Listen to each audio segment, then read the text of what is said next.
Oh my goodness.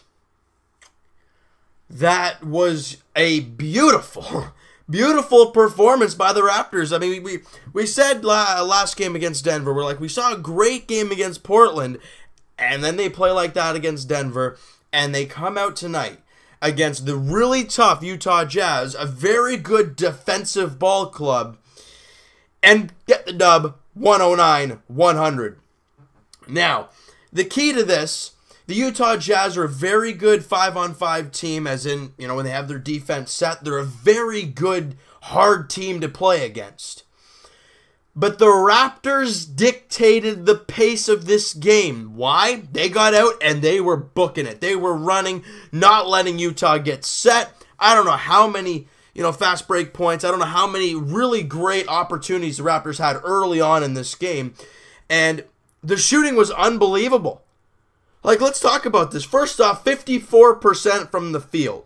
11 of 29 from 3, 38%, which is not all that great, but 11 threes nonetheless. That's a great, great number for the Raptors. 79% from the free throw line, 22 free throws they connected with. Over half of those are DeMar DeRozan because he was lights out today.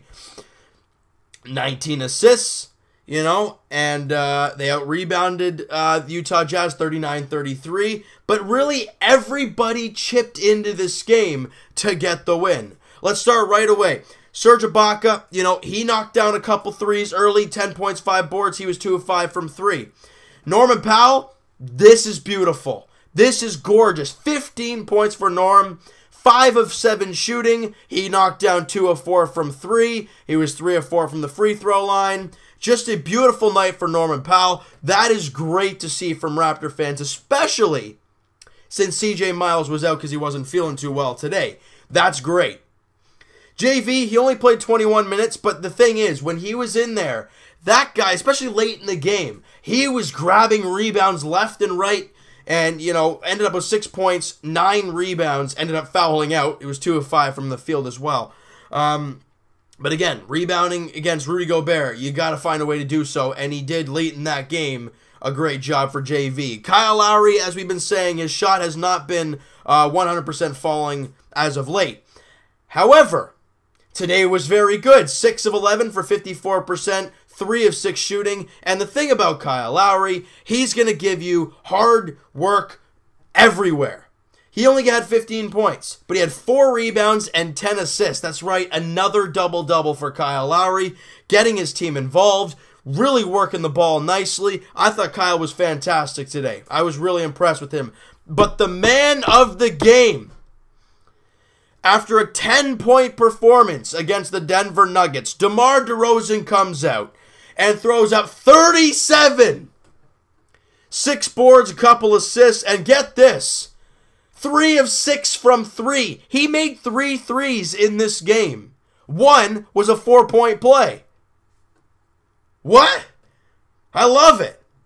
If DeMar DeRozan can get a 3-point shot, I'm not saying this tonight is the start of a ridiculous 3-point shooting for DeMar DeRozan, but if he can find a way to get a 3-point shot involved into his game, oh my goodness. But what you can't take away from is his ridiculous, the way he makes space, it's unbelievable. The way he makes people bite and gets to the free throw line. He was 10 of 20 from the field, 50%. Hey, that's pretty solid. I'll take that. And 3 of 6 from 3, I'll take that. And also, 14 of 14 from the free throw line. Did not miss a free throw and got to the line a ridiculous amount. Averages 8.4 free throws in the game on the season. Had 14 today. And he knocked down every single one of them. That's big for DeMar DeRozan. But as much as the starting unit did a great job, the second unit is what really drove this team. You looked at the way the third quarter shaped up in the start of the fourth quarter. You got guys like Siakam, OG, DeLon Wright, Fred VanVleet, and Jakob Poeltl. Those guys were getting a lot of minutes in that time frame to kind of carry over into the fourth quarter where your main guys, DeMar, Lowry, Serge, all those guys can take over late in that fourth. And these guys did a unbelievable job. Now, points-wise, it's not going to be over the top Freddie Van Vliet had 4. Jakob Poeltl had 4. DeLon had 2. OG had 6. Siakam had 8. But what they gave us was unbelievable defense. The active hands from Siakam, I mean, he had 2 steals within 2 plays, I think it was. And just the way that unit played today, I understand offensively and from 3-point range, yeah, they're not as great. However, that unit grinds, and usually that has CJ Miles out there, right? Usually he'll be playing, so that's a 3-point threat there. But instead, they just grinded down the Utah Jazz and did a fantastic job. You know what? I got nothing but great things to say about the team today. The Utah Jazz really didn't have any big 8-0 runs or anything like that.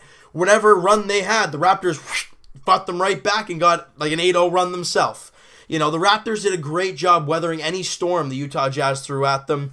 The defense was fantastic. The 3-point percent, they knocked down 11 threes. Best 3-point shooting we've seen pretty much all season long, and that's beautiful. And it helps you make 38 field goals and shoot 54% as well. And 22 from the free throw line. The team overall played fantastic. Lowry was a dog. DeMar was unbelievable.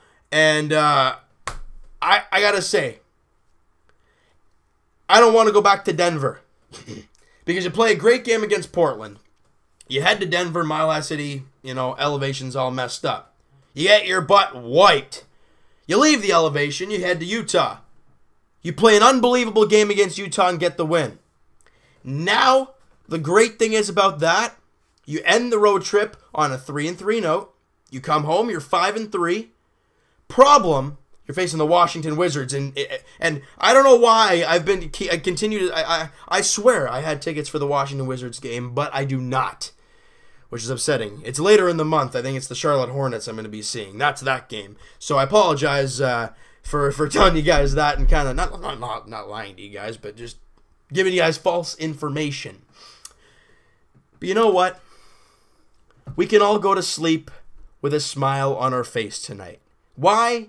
Because we saw a beautiful Raptor game, a beautiful win, and now the Raptors can get on the plane, put their headphones on, and smile with a beautiful 109-100 victory to end off the road trip, the longest road trip of the season, and you go 3-3. Now you come back home where you're going to, it might take them some time to adjust.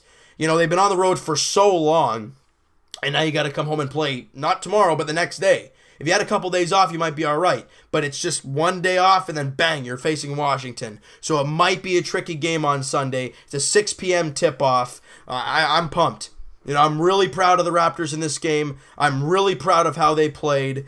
And let's just see if they can keep it rolling, though. All right? So you know what, guys? That is going to do it for this one. If you guys enjoyed this video and you enjoyed this game, hit that like button. I do appreciate that. By the way, I forgot to mention...